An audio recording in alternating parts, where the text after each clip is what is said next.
बिस्मिल्लाहिर्रहमानिर्रहीम। मैं आज चौधरी परवेज़ इलाही साहब के घर हाजिर हुआ इजहार यकजहती के लिए और देखने के लिए कि जो कल रात का जो वाक़या है उसकी हकीकत क्या है। मैं अभी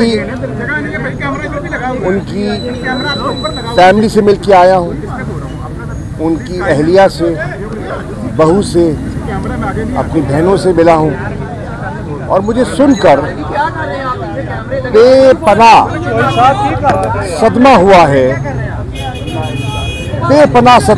है कि जो कुछ हुआ है। हमारे मशरकी माशरे में ऐसा कभी नहीं होता।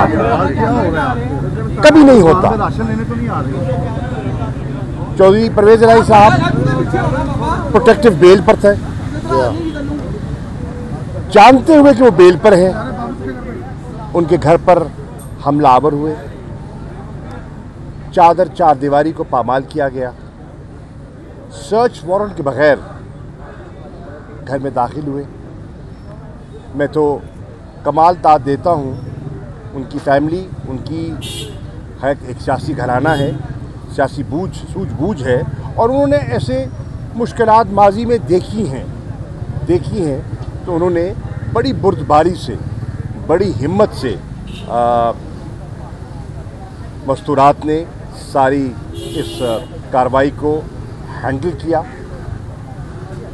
लेकिन अफसोसनाक बात है, मुझे इतना ज़ाती तौर पर इसका दुख हुआ कि जिसके मेरे पास अल्फाज नहीं हैं। मुज़म्मत क्या कर सकते हैं, मुज़म्मत कोई मुनासिब लफ्ज़ ही नहीं है जो कुछ हुआ। और कहते हैं ना, घर को आग लग गई घर के चिराग से। मैं हैरान हूँ कि जानते हुए कि इसी घर में, इसी कंपाउंड में वो हस्तियां भी रिहाइश पजीर हैं जो हुकूमत के साथ ताउन कर रही हैं, जो इस पीडीएम कोलिशन गवर्नमेंट का हिस्सा है, उसका भी एहसास नहीं किया गया, कोई तफरीक नहीं की गई। और मुझे तो पता चला कि उनके दरवाज़ों पर भी हमलावर हुए, जो कि नामुनासिब है, जो कि बिल्कुल नामुनासिब है। इमरान खान साहब, पाकिस्तान तहरीक इंसाफ का हर कारकुन चौधरी परवेज़ इलाही और उनके ख़ानदान के साथ शाना बशाना खड़ा है और मैं यकजहती के लिए और इज़हार हमदर्दी के लिए ख़ुद हाजिर हुआ हूँ। मैं इस्लामाबाद से चला और सुबह जब मैंने देखा तो मुझे बेहद तकलीफ़ हुई और मैं फ़ौरन वहाँ से आया। आमिर सईद साहब से मैंने रब्ता किया, मैं उनका शुक्रगुज़ार हूँ। ये सारी रात के जागे हुए हैं और अदालत में थे और इन्होंने ये मुमकिन बनाया और मेरी मोनिस से भी रब्ता हुआ है और उनसे भी मेरा तबादला ख्याल हुआ है। इंशाअल्लाह वक्त गुज़र जाएगा। आजमाइश के दिन आते हैं, गुज़र जाते हैं और मुझे चौधरी परवेज़ इलाही का इल्म है, हमने बड़ा वक्त इकट्ठे गुजारा है।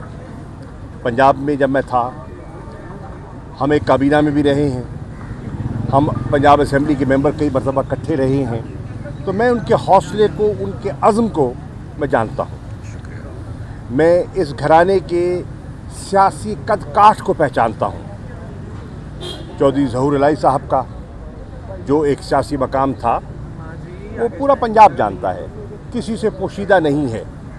और उस रिवायत को, उस वज़ादारी को चौधरी परवेज़ इलाही साहब ने जिस अंदाज़ में और उनके बेटे ने, मोनिस ने जिस अंदाज़ में इसको आगे बढ़ाया है, उस रिवायत को कायम रखा है, दुनिया जानती है।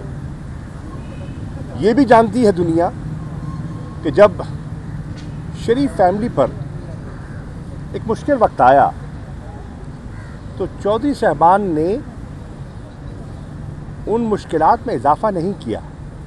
हो सकता है कोई आसानी पैदा की हो सकता है उन्हें रिलीफ दिलवाने की कोशिश की हो। इमरान मसूद साहब खड़े हैं, बिल्कुल हम कॉलीग्स हैं और कॉलीग रहे हैं और इनके भी इस ख़ानदान से पुराना ताल्लुक़ है। वो इस बात की गवाही देंगे बेशक कि किस तरह इन्होंने जब वो हिज़्ब इख्तलाफ में थे और ये इक़्तिदार में थे, इन्होंने अपने इक़्तिदार को उनके ख़िलाफ़ इस्तेमाल नहीं होने दिया। काश जिन्होंने कल हमला किया वो उन रिवायात को याद रखते, उन एहसानात को उन्होंने ज़ेहनशीन रखा होता तो शायद ऐसा ना करते। बहरनौ वक्त गुजर जाएगा और इंशाअल्लाह वो सुरखरू होंगे इंशाअल्लाह। तहरीक इंसाफ एक आजमाइश से गुजर रही है। आपने देखा कि कुछ अर्सा पहले ऐसे ही वाक़यात ज़मान पार्क पे देखे आपने। इमरान खान साहब के घर पर जिस तरह हमला किया गया, जिस तरह कल रात आपके गेट तोड़े गए, इसी तरह इमरान खान साहब के गेट तोड़े गए। इसी तरह उनकी अहलिया घर में तन्हा थी, अकेली थी, वो इस्लामाबाद थे पेशी पे गए हुए। चादर चार दीवारी का ख्याल नहीं रखा गया और नौकरों को परेशान किया गया। जैसे आपके मुलाजिमीन को गिरफ्तार करके ले गए, ख़वातीन को परेशान किया। कुछ मिसिंग है जी, कुछ मिसिंग भी हैं जी। और कुछ मिसिंग भी हैं।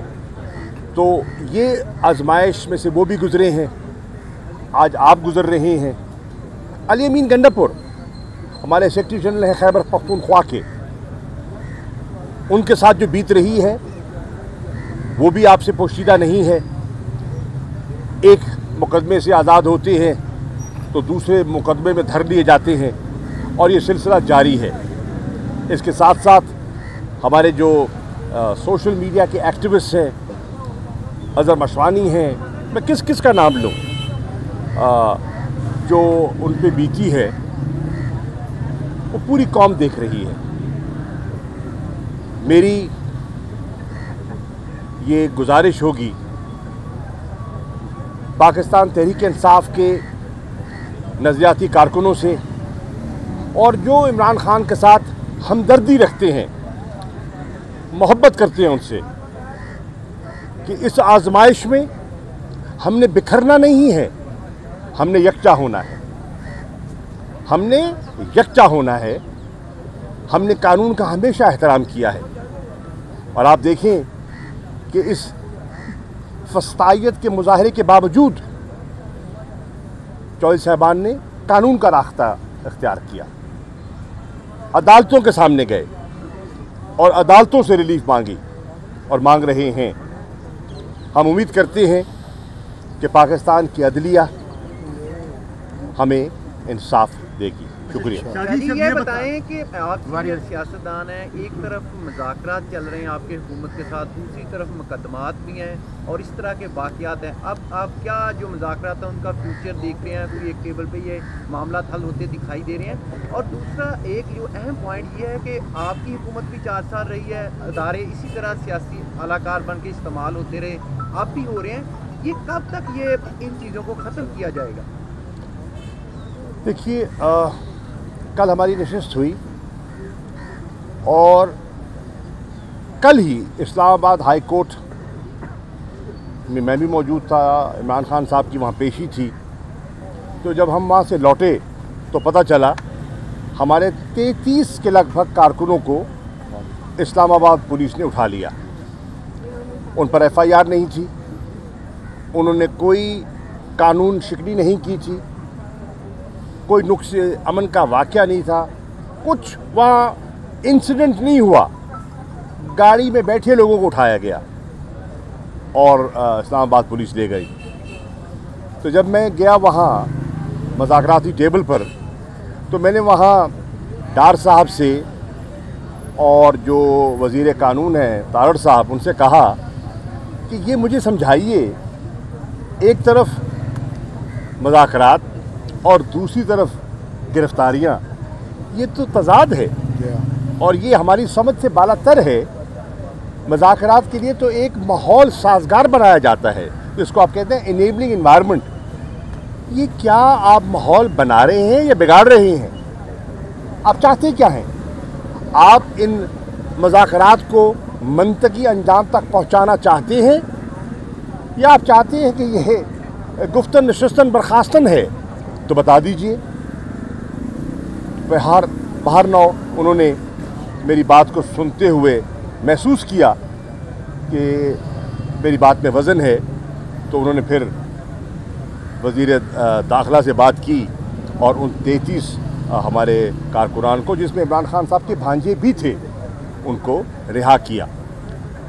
और फिर हमने नशिस्त की और नशिस्त करके जब घर लौटे और रात को ये खबर मिली। अब मैं जब यहाँ आ रहा था तो मुझे डार साहब का फ़ोन और वो मुझसे बात करना चाह रहे थे, तो मैंने उनके सेक्रेटरी से कहा कि पहले मैं चौधरी परवेज़ इलाही साहब के घर जा रहा हूँ, मैं उनकी फैमिली से मिलना चाहूँगा, मैं सारी जो रुएदाद है उससे वाकिफ़ होना चाहूँगा और उसके बाद मैं डार साहब से यकीनन गुफ्तगू करूँगा। मैंने फैमिली से मिला हूँ, मैं आमिर सईद साहब से मिला हूँ, ये सारी उनकी कानूनी चाराजोई और पैरवी कर रहे हैं मुकदमात की। मैंने इनसे सारा हाल लिया है और इस तनाजुर में मैं डार साहब से बात करूँगा। अच्छा जी, ये बताइएगा कि ख्वाजा आसिफ ने कैटेगोरिकली कह दिया है कि तहरीक इंसाफ के साथ कोई फ़ायदा नहीं होगा जी। आप कह रहे हैं पूरी उम्मीद है और ख्वाजा आसिफ बड़े मैं अर्ज़ करूँ जी, अर्ज़ ये है, मैं अपनी बात कर सकता हूँ, तहरीक इंसाफ की बात कर सकता हूँ।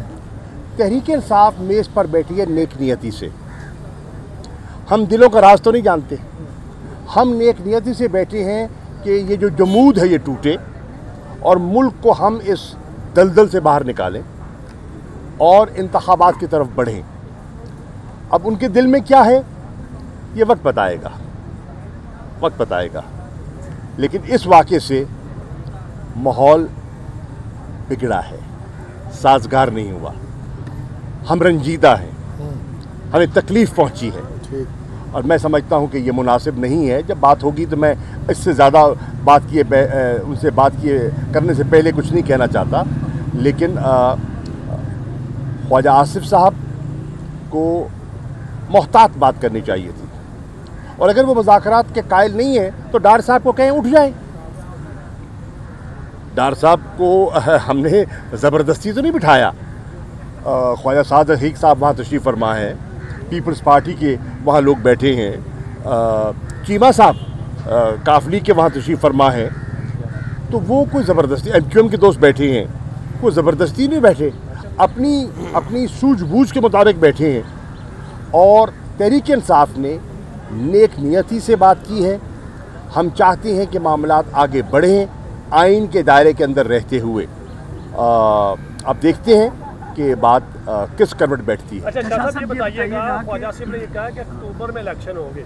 अगर 1 पॉइंट एजेंडा जो है पीटीआई और हुकूमत के दरमियान यही हो रहा है कि जुलाई अगस्त में फॉर एग्जांपल इलेक्शन हो जाते हैं पूरे मुल्क के, जो 90 रोज़ का एक आइन में लिखा हुआ है कि पंजाब में इलेक्शन होने चाहिए, उस पर आप क्या कहेंगे? देखिए, जो 90 रोज़ का आइन में लिखा हुआ है उसके हम पाबंद हैं।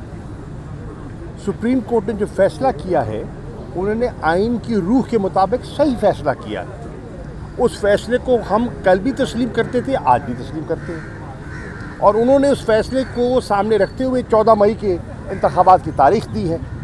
हम तो उसके पाबंद हैं, हम तो उसके पाबंद हैं। हमने तो सारा अमल मुकम्मल किया है। हमने दरख्वास्तें जमा करवाई हैं, हमारे उम्मीदवारों ने जांच पड़ताल करवाई है, हमारे उम्मीदवार और पार्टी ने, इमरान खान साहब ने बड़ी मेहनत से खुद एक एक हलके पर नज़रसानी के बाद टिकटें जारी की हैं, हमारे निशान अलॉट हो गए हैं। इससे ज़ाहिर होता है कि हम 90 दिन के और सुप्रीम कोर्ट के फैसले के पाबंद हैं और हम आगे बढ़े हैं, पीपल्स पार्टी वाले भी बढ़े हैं और लोग भी बढ़े हैं। लेकिन इस वक्त मुझे कहने की इजाज़त दीजिए कि पीडीएम और कोलिशन गवर्नमेंट के अंदर दरार है। उनकी पीडीएम के जो सदर हैं मौलाना फजल रहमान साहब, वो मुज़ाकरात के कायल नहीं हैं, वो मुज़ाकरात की मुखालफत कर रहे हैं। और डार साहब जो मुस्लिम लीग नून की नुमाइंदगी कर रहे हैं और सीनियर वज़ीर हैं उनके, और उन पर उनकी क़यादत को पूरा एतमाद है, वो मुज़ाकरात को लीड कर रही हैं। तो ये फ़ैसला तो अब कोलिशन पार्टनर्स ने करना है कि वो किस सिमत जाना चाहते हैं, और इन्हें सोचना चाहिए। और अगर वो मुज़ाकरात को आगे बढ़ाना चाहते हैं तो फिर उन्हें मौलाना को कायल करना चाहिए और ख्वाजा आसिफ साहब को समझाना चाहिए। शाह साहब ये बताइएगा कि बारी तुझी कर लो फिर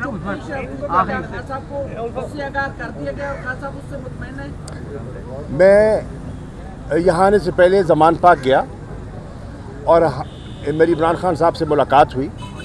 उस मुलाकात में फवाद चौधरी साहब भी थे, उस मुलाकात में सेनेटर अली ज़फ़र साहब भी थे जो हमारे वकील भी हैं और मायानाज कानूनदान हैं, और वो हमारी टीम का हिस्सा है, मुज़ाकराती टीम का हिस्सा हैं।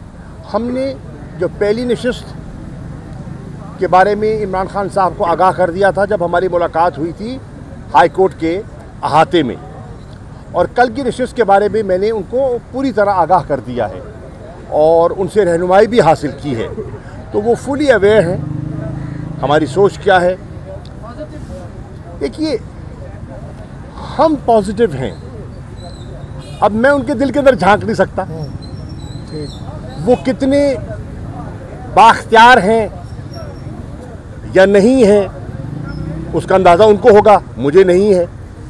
लेकिन हम नेक नियति से बैठे हैं। सर ये बताइएगा कि ये चौधरी साहब के घर पे जो एक्शन हुआ है रात को, आप क्या समझते हैं कहीं ऐसा तो नहीं कि इसके पीछे शायद फेडरल गवर्नमेंट हो या ना हो, कोई ऐसी और फोर्स हो जो ये ना चाहती हो कि देखिए बात सुनिए।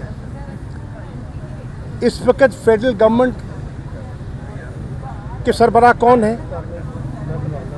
शहबाज शरीफ साहब। इस वक्त पंजाब की हुकूमत के सरबराह कौन है? मोहसिन नकवी साहब। अब वो दोनों अपनी जिम्मेदारियों से लाताल्लुक़ हो जाएं तो बात बनती नहीं है, और वो पक पास ऑन कर दे किसी तीसरी जगह, तो या तो आप ओनरशिप लें या डिसोन करें। डिसोन करेंगे तो वो करेंगे ना, खुलकर कहें।